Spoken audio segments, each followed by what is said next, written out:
ಎರಡು ವಿಭಾಗಗಳಾಗಿದ್ರು. ಒಂದು ಕಡೆ ಕಾಂಗ್ರೆಸ್, ಒಂದ್ ಕಡೆ ದಳ. ఇప్పుడప్పుడే చూస్తా ఉన్నాడు యాడు చూసినా ఎండిపోయింది. ಒಂದನ್ನ ಬ್ಯಾಟ್ನೂರು ಗ್ರಾಮಸ್ಥರನ್ನ, ಈ ಆಡಳಿತ ಮಂಡಳಿಯನ್ನ, ಎಲ್ಲ ಜನರನ್ನ ಕೂಡ ನಾನು ಇವತ್ತು ಶ್ಲಾಘಿಸಬೇಕಾಗ್ತದೆ. ಕಾರಣ ಏನು ಅಂತಂದ್ರೆ, ಈ ಸಂಘ ಪ್ರಾರಂಭ ಆಗಿ ಕೇವಲ 3-4 ವರ್ಷ ಆಗಿದೆ.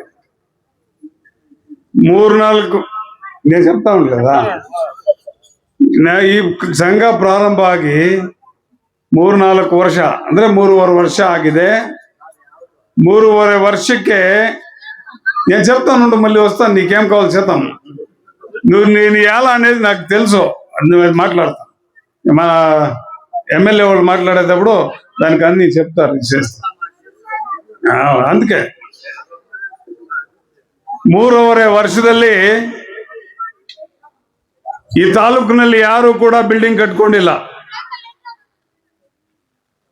ಇಷ್ಟು ಬೇಗ 3.5 ವರ್ಷಕ್ಕೆ ಬಿಲ್ಡಿಂಗ್ ಕಟ್ಕೊಂಡಿದ್ದಾರೆ ಅಂದ್ರೆ ನಿಜಕ್ಕೂ ಕೂಡ ಈ ಸಂಘನ ಬಹಳ ಚೆನ್ನಾಗಿ ನಡೆಸ್ಕೊಂಡು ಹೋಗಿದ್ದಾರೆ ಅಂತೇಳಿ ನಾವು ಹೇಳ್ಬೇಕಾಗ್ತದೆ. ಈ ಸಂಘ ಪ್ರಾರಂಭ ಆಗ್ಬೇಕಾದ್ರೆ ಬಹಳ ವರ್ಷಗಳಿಂದ ಕೇಳ್ಕೊಳ್ತಾ ಇದ್ದೆ ನಾನು, ಗೊತ್ತಿದೆಯಾ ಇಲ್ವೋ ಎಲ್ರಿಗೂ ಗೊತ್ತಿದೆ. ಬ್ಯಾಟ್ನೂರ್లో ಡೈರಿ ಸೇಂಡಪ್ಪ, ಬ್ಯಾಟ್ನೂರ್లో ಡೈರಿ ಸೇಂಡ ಅಂದ್ರೆ ಯಾರು ಮುಂದೆ ಬರಲಿಲ್ಲ. ಇಂಥ ಒಂದು ಪರಿಸ್ಥಿತಿ ಬ್ಯಾಟ್ನೂರಲ್ಲಿ ಇತ್ತು. ಎರಡು ವಿಭಾಗಗಳಾಗಿದ್ರು. ಒಂದು ಕಡೆ ಕಾಂಗ್ರೆಸ್, ಒಂದ್ ಕಡೆ ದಳ. ಆದ್ರೂ ಕೂಡ ಡೈರಿ ಆಗ್ಬೇಕು ಅಂದ್ರೆ ಪ್ರಥಮವಾಗಿ ನನ್ನ ಹತ್ರ 2 ವ್ಯಕ್ತಿಗಳು ಬಂದ್ರು. ಒಂದು ದಿವಂಗತ ವೆಂಕಟರಾಮಯ್ಯನವರು, ಆಮೇಲೆ ಈಗ ಏನು ನಿಮ್ಮ ಅಧ್ಯಕ್ಷರಾಗಿದ್ದಾರೆ ಸೀನಪ್ಪನವರು. ಇವರಿಬ್ರು ಕೂಡ ಬಂದ್ರು. ಇಲ್ಲಿ 2 ವಿಭಾಗಗಳಿತ್ತು, ಒಂದು ಕಾಂಗ್ರೆಸ್ ಪಕ್ಷ, ಒಂದು ದಳ. ಆದ್ರೂ ಕೂಡ ದಿವಂಗತ ವೆಂಕಟರಾಮಯ್ಯನವರು ನಮ್ಮ ಪಕ್ಷದಲ್ಲೇ ಇದ್ದವರು, ಫೀಲ್ಡ್ ಬ್ಯಾಂಕ್ ಅಧ್ಯಕ್ಷರಾಗಿದ್ದಂಥವ್ರು. ಇವರಿಬ್ರು ಬಂದು ನನಗೆ ಒಂದು ವಿಚಾರ ಹೇಳಿದ್ರು, నాగరాజన్న మేము ఇద్దరు మాట్లాడుకున్నాము, ನಾವಿಬ್ರು ಮಾತಾಡ್ಕೊಂಡಿದೀವಿ, ಒಂದು ಕಾರ್ಯದರ್ಶಿ ನಮಗೆ ಬಿಡಿ, ಅಧ್ಯಕ್ಷ ಸ್ಥಾನ ಶ್ರೀನಿವಾಸ್ ಅವ್ರಿಗೆ ಬಿಡಿ, ನಮ್ದೇನು ಅಭ್ಯಂತರ ಇಲ್ಲ. ಇಲ್ಲ ಊರಲ್ಲಿ ಏನಾದ್ರು ಮಾತಾಡ್ಕೊಂಡ್ ಬರ್ಬೇಕನ್ನೋ ನೋಡಿ ನೀವು ಇನ್ನೂನು ಅಂತ ಮತ್ತೆ ಕೇಳಿದೆ.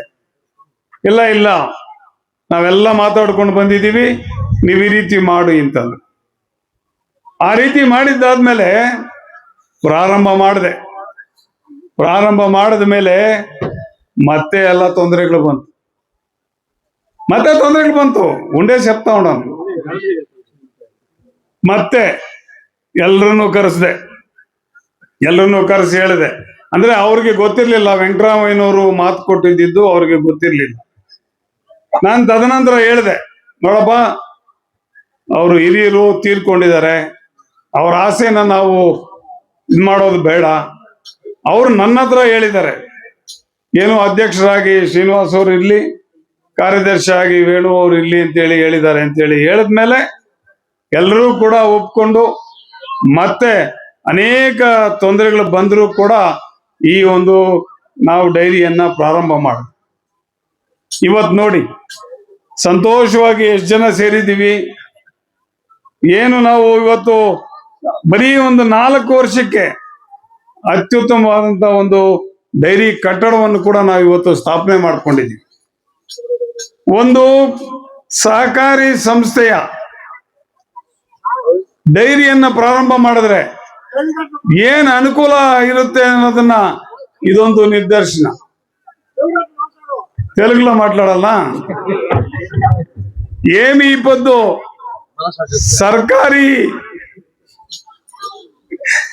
సర్కారీ డైరీ చేస్తే జనాలకి ఎంత ఉపయోగం అవుతుంది అనేది చూడండి. అదే ఒక ప్రైవేట్ డైరీ ఉండింటే మీరు ఇట్లా డైరీ కట్టుకునేకైతా ఉన్నా, వచ్చే దుడ్లు, వచ్చే లాభము వాడు తింటా ఉండే, వాడు సంపాదించుకుంటా ఉండే, మన ఇంటి బిడ్డలు బాగుంటా ఉంటారు. కానీ ఈ పొద్దు ఈ ఊరందరికీ అనుకూలమయ్యేట్లా ఒక డైరీ ఈ పొద్దు మీద అయింది. మాకి కూడా సంతోషమైంది. ఎలాంటి 3-4 గంటల్లోనే మీ అధ్యక్షులు, మీ కార్యదర్శులు, మీ ఆడళిత మండలి, ఊరోళ్ళు ఒక ప్రీతి విశ్వాసంగా ఇప్పుడు డైరీ కట్టిండారు. ఇది చాలా మంచి విచారము అని మీకు చెప్పేదానికి ఇష్టపడతాం. బంధువులారా, ఇప్పుడప్పుడే చూస్తూ ఉన్నాడు, ఆడ చూసినా ఎండిపోయింది, దావ పొడుగుకి చూసుకొని వస్తాం ఎండిపోయింది. అయినా కూడా ఏమో అంతో ఇంతో నీళ్ళు వస్తూ ఉంటే కొసవో గిసువో వేసుకొని పాలు సొసైటీకి వేస్తే 15 దినాలకు ఒకనాడు బిల్లు వచ్చేట్లా ఒక కార్యక్రమాలను చూస్తూ ఉన్నారు. ఇక్కడ అనేకమైనట్లా ప్రైవేట్ డైరీలు ప్రారంభమైంటాయి.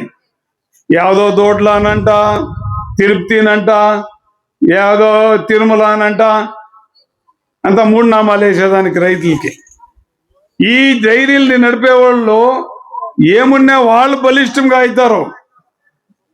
యారే మన డైరీలు బలిష్టం అయ్యలేదు. ఈ డైరీలు ఏముందో మనమే మన కోసమే నడిపేట్ల డైరీ ఇది. కానీ అది మాత్రము ఎవడో ఒక ప్రైవేట్ డైరీ వాడు బాగా అయ్యేదానికి నడిపేట్లా ఒక డైరీ అది. ఇప్పుడప్పుడే పాలు రేట్లు తక్కువ అని మన కోలారులో సుమారు 4-5 వేలు జనం చేరి ఒక పెద్ద ప్రతిభటన చేసి మాకు రేటు ఇప్పించాలని ఒక అహవాలు అడిచిండాం. దాన్ని మన ఎమ్మెల్యే వాళ్ళకు కూడా మేము వాళ్ళని అడుక్కోవడం, దయపెట్టి మీరు ఏమి అసెంబ్లీలో ఈ క్వశ్చన్ వేసి మా రైతులకి ఇంకా 10 రూపాయలు జాస్తి ఇవ్వాలా, బెంబల బెలేని 5 ఇంకా 7 రూపాయలు చేయాలా అని మీరు అసెంబ్లీలో కూడా మాట్లాడాలని నేను చెప్తా ఉన్నాను. బంధువులారా, ఏమి ఈ పాలు రేట్లు చేస్తే చేయకపోతే మన రైతులకి చాలా తొందర అయ్యేట్లా సందర్భం ఉంది.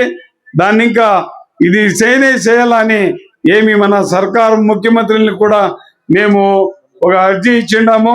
బెంబల బెలే కూడా జాస్తి చేయమని అర్జీ ఇచ్చిండాం. బంధువులారా, ఏమి మిమ్మల్ని అంతా మేము అడుక్కున్నది ఒకటే, దయపెట్టి ప్రైవేట్ డైరీకి పోవద్దంట. మన డైరీ ఏముంది, ఇది దేవుని ఇల్లు ఉండేట్లా.